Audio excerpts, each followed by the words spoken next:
এই দেখতেছেন ধান ক্ষেত, ধান ক্ষেতের মধ্যে আমি হাঁটতেছি। যে বুঝতে পারতেছেন, যদি কারো কিছু বলার থাকে, জানার থাকে আমাকে বলেন, আমি উত্তর দেওয়ার চেষ্টা করব।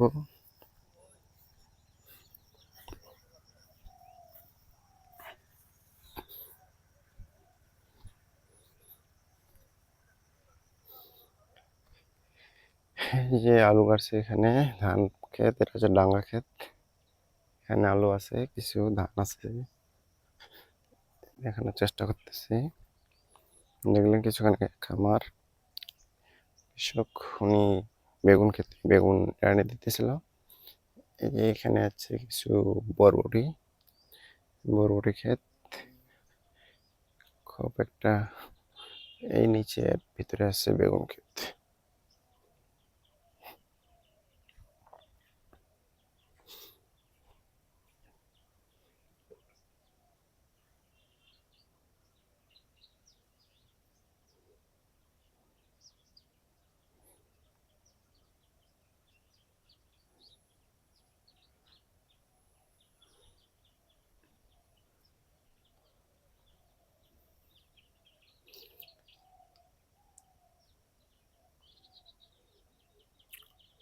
যে লাউয়ের দোকান, লাউয়ের দোকান পাশেই দেখবেন যে বেগুন ক্ষেত। বেগুন ক্ষেতের মধ্যে যে লাউ আছে, যে দেখতেছেন মায়ের সৌন্দর্য ধারণ করে রাখছে, নিজের খাওয়ার জন্য লাগাইছে বেগুন।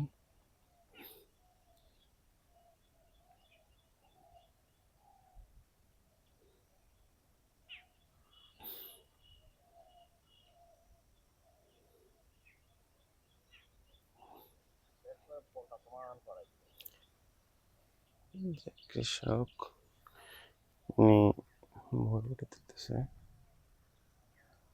সেহেতু যদি কোনো কিছু বলার থাকে, জানার থাকে, কমেন্টে জানেন, আমি উত্তর দেওয়ার চেষ্টা করবো। এই যে বেগুন ক্ষেতের মধ্যেই আবার এখানে কিছু আছে, দেখতে পাচ্ছেন। ধান ক্ষেত আছে, এর পাশাপাশি এখানে কিছু আখ লাগানো আছে, ইখু বা অনেকে কুষার বলে, যেটা দেখতে অমায়িক সুন্দর। এই যে সুন্দরভাবে লাগানো আছে, বুঝতে পারতেছেন। সেহেতু কারো কিছু কোনো জানার থাকে, বলার থাকে, আমাকে জানেন। এই যে ধান গাছগুলা, ধান গাছ হয়ে গেছে মোটামুটি।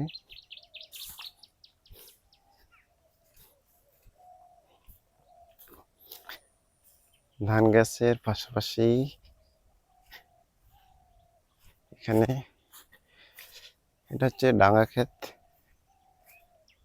অনেক কিছু করে থাকে কৃষক এখানে, বিভিন্ন ধরনের ফসল চাষাবাদ করে থাকে। সেহেতু কারো যদি কোনো কিছু বলার থাকে, জানার থাকে, আমাকে কমেন্টে জানেন, আমি তার সততার চেষ্টা করে থাকবো।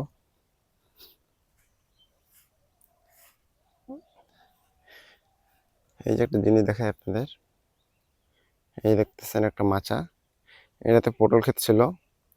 পটল ক্ষেতের পাশাপাশি যেন এটা চাংটা নষ্ট না হয়ে যায়, এই জন্য এরপর এখন সুন্দর করে লাগাই দিচ্ছে লাউ গাছ। তার পাশে আছে পাশে পুঁই শাক, তার পাশে এই পাশে এই যে বরবটি লাগাই দিচ্ছে, কিছু দেখতে পাচ্তেছেন। সেহেতু বুঝতে পারতেছেন এই যে লাউ গাছে লাউ ধরছে। এই যে দেখানোর চেষ্টা করতেছে লাউটা, এই যে দেখতে পাচ্ছেন কি সুন্দর অমায়িক লাউ। এই যে বললাম যে অনেক কিছু আছে, এই যে ধান ক্ষেত আছে, পাশাপাশি এই যে পুঁই শাক আছে, দেখতে পাচ্ছেন এই যে পুঁই শাক গাছ। এই যে পাশে একটা ইখু আছে বা কুষার বলা হয়ে থাকে। সেহেতু যদি কারো কিছু জানার থাকে, বলার থাকে, আমাকে জানায়েন। আমি এলাকাটা ঘুরে ঘুরে দেখানোর চেষ্টা করতেছি।